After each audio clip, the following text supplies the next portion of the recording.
નમસ્કાર મિત્રો, સ્વાગત છે તમારું માર્કેટ બુલેટિનમાં.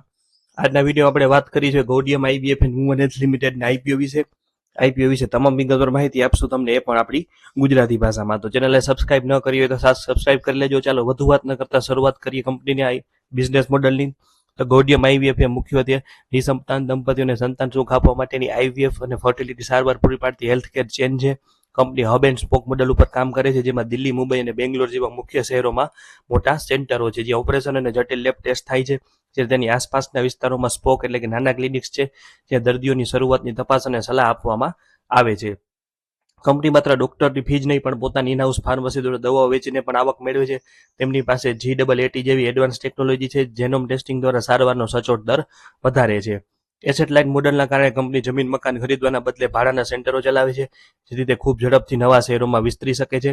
હાલમાં 30થી વધુ લોકેશનો પર હાજરી ધરાવતી કંપની આગામી સમયે વધુ 19 નવા સેન્ટરો ખોલી અને ભારતભરમાં પોતાનો બિઝનેસ ફેલાવવા જઈ રહી છે. એટલે કે લગભગ તમામ મિત્રોને કંપનીના બિઝનેસ મોડલ વિશે ખ્યાલ આવી ગયો છે કે આ એક આઈવીએફ હોસ્પિટલ કે હેલ્થ લિમિટેડ કંપની છે. હવે વાત કરીએ આઈપીઓની, તો 20 તારીખે શરૂ થઈ ગયો છે, 24 તારીખે પૂરો થશે. ₹5ની ફેસ વેલ્યુ, ₹79 ભાવ, 189 શેરની લોટ સાઇઝ અને 165 કરોડનો આઈપીઓ, જેમાંથી 90 કરોડનો ફ્રેશ ઇસ્યુ અને 75 કરોડનો OFS.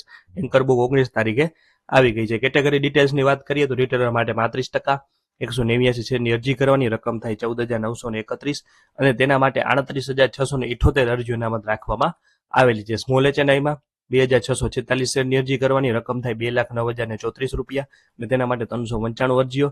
અને બિગ એચએનઆઈમાં 12,663 શેરની અરજી કરવાની, રકમ થાય ₹10,377 અને તેના માટે 789 અરજી અનામત રાખવામાં આવેલી છે. હવે વાત કરી લઈ ઝડપથી પરિણામ ઉપર, તો 31 માર્ચ 2023, 24, 25 અને છેલ્લા 6 માસિક ગાળાના પરિણામો કંપની આરએચપીમાં આપેલા છે, જે તમારી સ્ક્રીન ઉપર છે. વાત કરીએ પરિણામની, તો કંપનીની કુલ આવક 2023થી અત્યાર સુધીમાં સતત વધારો જોવા મળ્યો છે, જે 2023માં 44 કરોડથી વધીને 2025માં 70.95 કે 96 કરોડ ઉપર પહોંચી ગઈ છે. નફાની દ્રષ્ટિએ જોઈએ તો 2023માં કંપનીને 13.52 કરોડનો નફો કર્યો હતો. 2023માં કંપનીને નફો ઘટી અને 10.31 કરોડ કે 32 કરોડ થઈ ગયો છે. આ ઘટાડાનું પાછળનું મુખ્ય કારણ કંપની દ્વારા કરવામાં આવેલું આક્રમક વિસ્તરણ અને સંચાલન ખર્ચમાં થયેલો વધારો છે. જોકે 2025માં કંપનીએ શાનદાર રિકવરી સાથે 19 કરોડનો મોટો નફો નોંધાવ્યો છે, જે દર્શાવે છે કે જૂના રોકાણકારો હવે વળતર આપવાનું શરૂ કરી રહ્યા છે. જૂના રોકાણો જે કંપનીએ કર્યા હતા તે હવે વળતર આપી રહ્યા છે. છેલ્લા 6 મહિનાના સપ્ટેમ્બર 2025 સુધીના લેટેસ્ટ પરિણામો ખૂબ જ પ્રોત્સાહક છે, જેમાં કંપનીએ માત્ર અડધા વર્ષમાં 49 કરોડની આવક સામે 12.5 કરોડનો નફો કરી લીધો છે. આમ 2024ના કામચલાઉ ઘટાડા બાદ કંપની અત્યારે રેકોર્ડ બ્રેક નફાકારકતા અને 25%થી વધુના મજબૂત નેટ પ્રોફિટ માર્જિન સાથે આગળ વધી રહી છે. હવે આપણે આગળ જે વાત કરી કે 90 કરોડનો ફ્રેશ ઇસ્યુ છે, તો તેનો શું ઉપયોગ થશે? તો આ ભંડોળમાંથી સૌથી મોટો ઇસ્યુ એટલે કે 50 કરોડ ભારતમાં 19 નવા આઈપીએફ સેન્ટર સ્થાપવા માટે વાપરવામાં આવશે, જે નાણાકીય વર્ષ 2027થી 2029 દરમિયાન સ્ટેપ બાય સ્ટેપ શરૂ કરાશે, જેમાં પ્રથમ સ્ટેપમાં 10, ત્યારબાદ 8 અને ત્યારબાદ 1 સેન્ટર શરૂ કરાશે. કંપની આ વિસ્તરણ દ્વારા તેવા વિસ્તારોમાં પહોંચવા માંગે છે જે ફર્ટિલિટી રેટ ઓછા છે અને સારી સારવારની અછત છે. બાકીના 20 કરોડનો ઉપયોગ કંપની પરના દેવા એટલે કે લોનની ચૂકવણી કરવા માટે થશે, જેથી વ્યાજનો બોજ ઘટે અને નફાકારકતા વધે.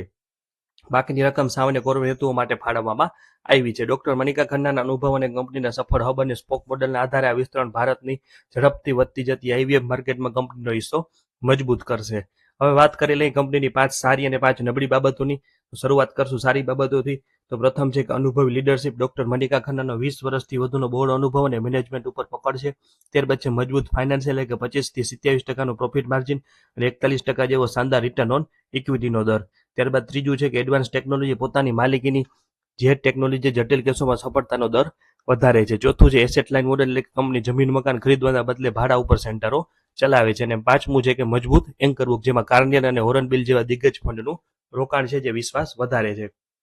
પણ સામે નબળી બાબતો છે, જેમાં પ્રથમ છે મોટો ટેક્સ વિવાદ, એટલે કે 44.99 કરોડની ટેક્સ ડિમાન્ડ છે, જે કંપનીની નેટવર્થના 76% જેટલી થાય છે. ત્યારબાદ છે સ્ટાફનો ઊંચો ઘટાડો, કે 63% જેટલો ભારે એટ્રિશન રેટ, એટલે કર્મચારીઓ વારંવાર બદલાય છે.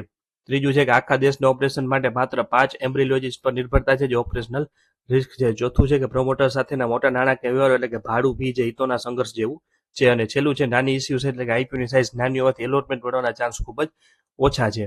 હવે સૌથી મહત્વની મુદ્દાની વાત કે અરજી કરવી કે નહીં, તો કંપનીનો આઈપીઓ મજબૂત બિઝનેસ અને ગંભીર પડકારોનું મિશ્રણ છે, જેમાં કંપનીનો 41% જેવો શાનદાર રિટર્ન ઓન ઇક્વિટી અને કાર્લિયન તથા હોરનબિલ જેવા મોટા ફંડનું રોકાણ પોઝિટિવ પાસું છે. પરંતુ સામે પક્ષે તેની નેટવર્થના 76% જેટલી એટલે કે 45 કરોડ ઇન્કમ ટેક્સ ડિમાન્ડ અને સ્ટાફનો ઊંચો એટ્રિશન રેટ એક મોટું જોખમ છે. આઈપીઓની સાઇઝ નાની હોવાથી સબસ્ક્રિપ્શન વધુ થવાની પૂરી શક્યતા છે, જેના કારણે એલોટમેન્ટ મળવાનો ચાન્સ લોટરીની જેમ ખૂબ જ ઓછા રહેશે. જો તમે 6% થી 8% જેવા મધ્યમ લિસ્ટિંગ નફાની અપેક્ષા સાથે નસીબ અજમાવવા માંગતા હો તો અરજી કરી શકાય, પરંતુ જો તમે આઈપીઓમાં અરજી કરવાનું ટાળશો તો કોઈ પણ ખૂબ મોટો નફો ગુમાવી દેશો તેવું પણ નથી, કારણ કે માર્કેટમાં રહેલા જોખમો જોતા એક ન્યુટ્રલ કક્ષાની તક છે. ટૂંકમાં આમ રોકાણ કરવું અંગત જોખમ લેવાની ક્ષમતા ઉપર આધારિત છે. અરજી ન કરવાથી કોઈ મોટો પસ્તાવો થાય એવું પણ નથી. અમે અંગત રીતે રિટેલ કોટામાં નાની અરજીઓ કરશું. ત્યારબાદ તમામ મિત્રો એક ખાસ નોંધ લેવી કે સ્ટોક માર્કેટમાં રોકાણ જોખમને આધીન છે. આ કોઈ ખરીદ વેચાણની સલાહ નથી કે ટ્રેડિંગ ટિપ્સ નથી. વિડીયોમાં આપેલી માહિતી આરએચપી પરથી લીધેલી છે ને વિડીયો બનાવવા પાછળ અમારો કોઈ અંગત ફાયદો નથી. કોઈ પણ પ્રકારનું રોકાણ કરતા પહેલા કે આઈપીઓમાં એપ્લાય કરતા પહેલા આપણા નાણાકીય સલાહકારની સલાહ લેવી જરૂરી છે. તો વાત કરીએ આપણે ગૌડિયમ આઈવીએફ એન્ડ વુમન હેલ્થ લિમિટેડના આઈપીઓ વિશે. માહિતી સારી લાગી હોય તો આપણા મિત્રો સાથે પણ વિડીયોની લિંક શેર કરજો, અને કોઈ પણ પ્રકારનું આપનું મંતવ્ય કે પ્રશ્ન હોય તો કોમેન્ટ સેક્શનમાં જરૂર જણાવજો. અને આવા તમામ મહત્વના અપડેટ માટે માર્કેટ બુલેટિનને સબસ્ક્રાઇબ કરી લેજો, અને આપણા ઇન્સ્ટાગ્રામના પેજને પણ ફોલો કરી લેજો. આભાર. જોડાયેલા રહેજો, અને કોઈ પણ પ્રશ્ન હોય તો કોમેન્ટ સેક્શનમાં પૂછી શકો છો. આભાર.